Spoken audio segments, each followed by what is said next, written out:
Magandang gabi po mga bayang karerista. Magbibigay na po tayo ng tip, giya at impormasyon para sa araw ng Miyerkules, May 15, 2024. Tara!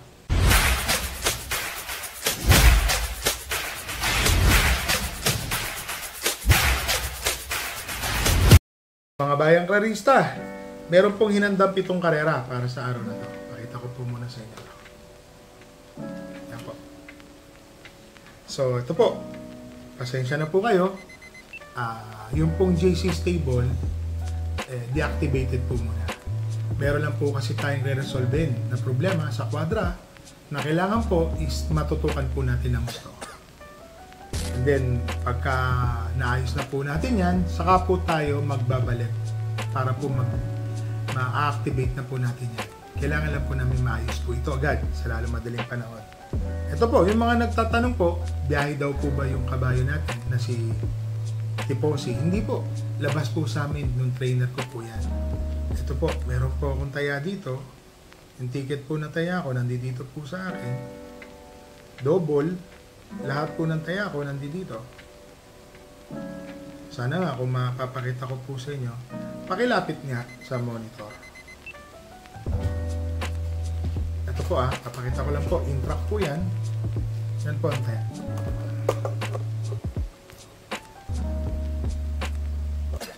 Kung mapapansin nyo po yung taya natin, may kalakihan po. Extra double, double, yun po ang taya. Kaya po nang sinabi ko sa inyo. Lahat po ng pera ko, doon ko po tiniya. Kaya nga po nung pagbaliktaran na medyo nadidihado, may umuugong po, may nagte-text po sa akin, hindi naman iba sa atin, biyahe daw po yung kabayo. Sabi ko, hindi, may taya ako. Malaki po ang taya ko. Totoo po yun, malaki po ang taya ko. So mga bayang karerista, hoping po, sana maintindihan nyo po kami. Meron lang po tayong pinagdadaanan sa quadra, magre-resume naman din po yun. Hindi ko lang po masabi kung gaano po katagal, let the due process begin po. Yun lang po ang masasabi ko. So ito po, ang start time ng karera ay sa ganap na alas 5:30 ng hapon. Tapatin ko po kayo. Alas 11 na ng gabi. Hindi po namin kayo matiis. Kasi ayoko po nung sabihin nyo, manalo yung kabayo ko. Hindi ko na tinip. Dito po tayo sa YouTube channel ko lang po muna. Usapang BK with Boss JC. Dito na lang po muna kayo manood. Makikita nyo po yung mga tip natin. I-turn up po rin po yung mga messages, yung mga notification po dyan. Kaya po, pasensya na po talaga kayo. Malalim po ang pinagdadaanan namin ngayon. So, ang race 1 po ay mag-start sa alas 5:30 ng hapon sa araw po ng Miyerkules. 1,200 meter race po, lahat po ng karera. Ito po. Dito po sa race number 1, rating 28 to 33. First choice po, entry number 4, Uticus. Papatnubayan na po ni Jeffrey Tagulaw Sarate. Para sa akin po, si Uticus, mainam po ngayon ito. Maganda po ang tinatakbo. Malaki po ang panalo. Ang second choice ko po dito, itong entry number 3 na si Orange Bell. Itong si Orange Bell, mga bayang karerista, alam po, tumatakbo po ito ng mga stakes campaigner po So, ito, isa rin po ito sa makakalaban. Yun nga lang ho, sa husay po ng kabayo ngayon ni Uticus, may 1.25 po ito talaga sa katawan sa distansya 1,400. Sa 1-2 alam ko 112, 113. Tas ang pista ho ngayon kanina maganda po maganda po yung tiyempuhan nila, nasa 1.28 gumagawa na po 1.29 medya. So tingin ko na basa ng gusto kasi wala na naman tubig sa kwadra, humina na delikado na naman po yung mga kabayo ron. So dito sa race number 1, first choice po entry number 4, Uticus. Second choice po entry number 3, Orange Bell. Dito na tayo sa race number 2, mga bayang karerista. 3-year-old and above maiden race. First choice po natin entry number 7, Lubang Island. So may pinanood po akong barrier no veteran neto.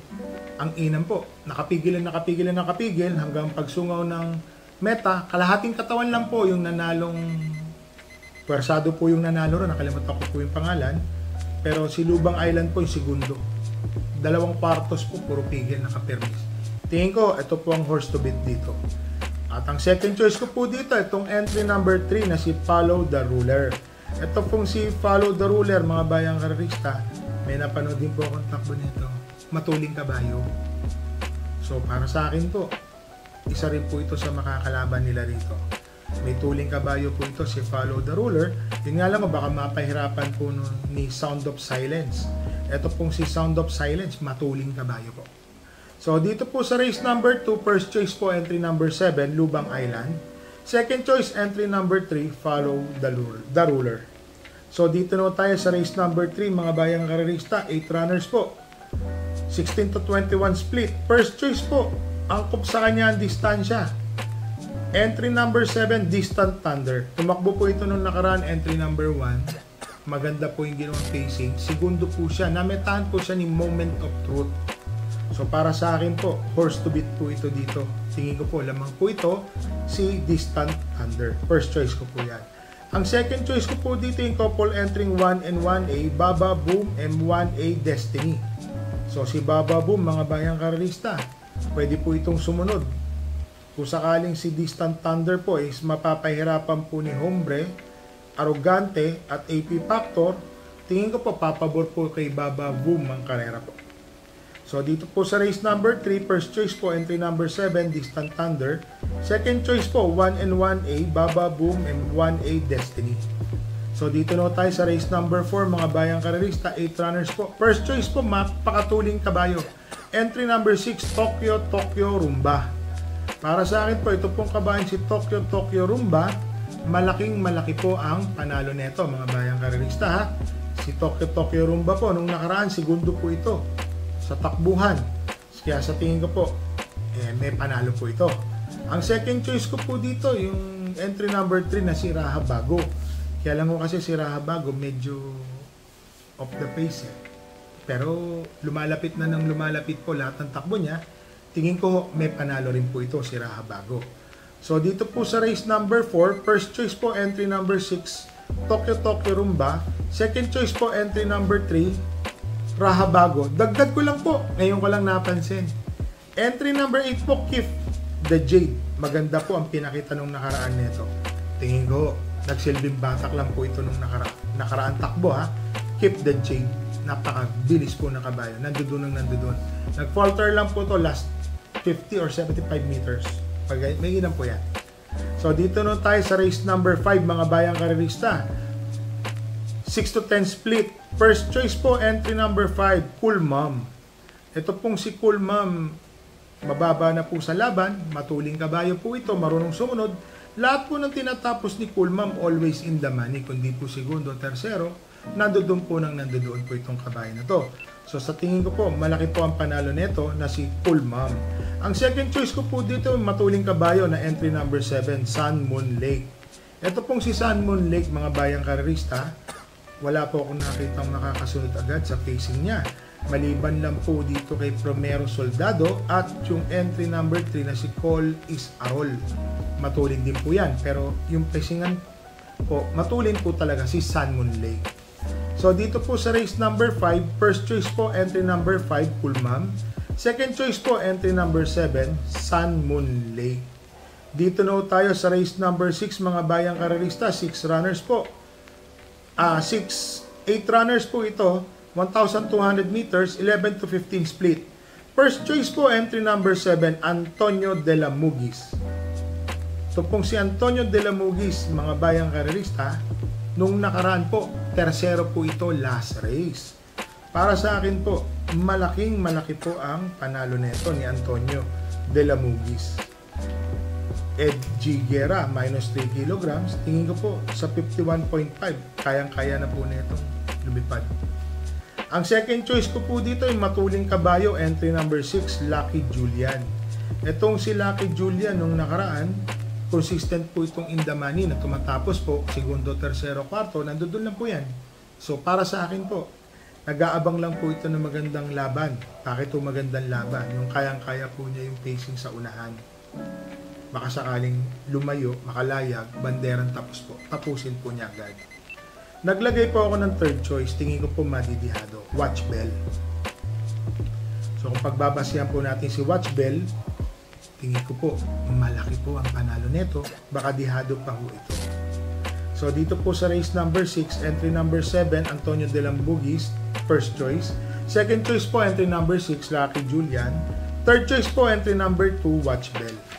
So, dito na tayo sa last race po, mga bayang karerista, 6 to 10 split. May kabayo po tayong tatakbo. Bonnie Avenue. Third choice lang po natin siya. Sana makaraos po si Bonnie Avenue.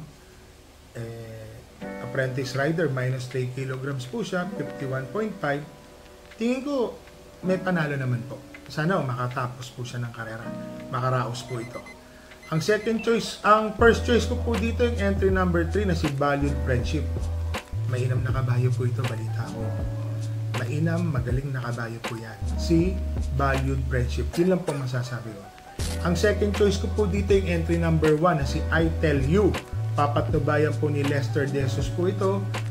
Rating 9 po ito, mababa na. Tingin ko po, yan po yung makakalaban sa rematihan, sa datingan. Si I Tell You. Tapos third choice ko po, entry number 4, Bonnie Avenue. So dito po sa race number 7, sa last race po natin, first choice po, entry number 3, Valued Friendship. Second choice po, entry number 1, I Tell You. Third choice po, entry number 4, Bonnie Avenue. So mga bayang karelista, special mention po natin kay sa father po ni Ate Pam, si Chairman Mon Garcia. Opo, Ate Pam, sinabati ko po kayo, pati po si father nyo, si Chairman Mon Garcia. So sana po, magpanalo po tayo sa lahat sa karera ngayon. And then, ingat po tayo mga bayang karerista. Medyo nag-uulan na po sa Metro Manila. Medyo baha, ganito, ganun, ganyan. Pero mainit pa rin po yung singaw nung sa flooring po sa kalye. So, kung papansinin nyo po mga bayang karerista, uulitin ko lang po. Dito na lang po muna tayo sa YouTube. Magbibigay po muna ng tip. Di na-activate ko muna. Let the due process po kung ano man po yung mangyayari. Nakaprepare po akong umayo sa karera. Totoo po.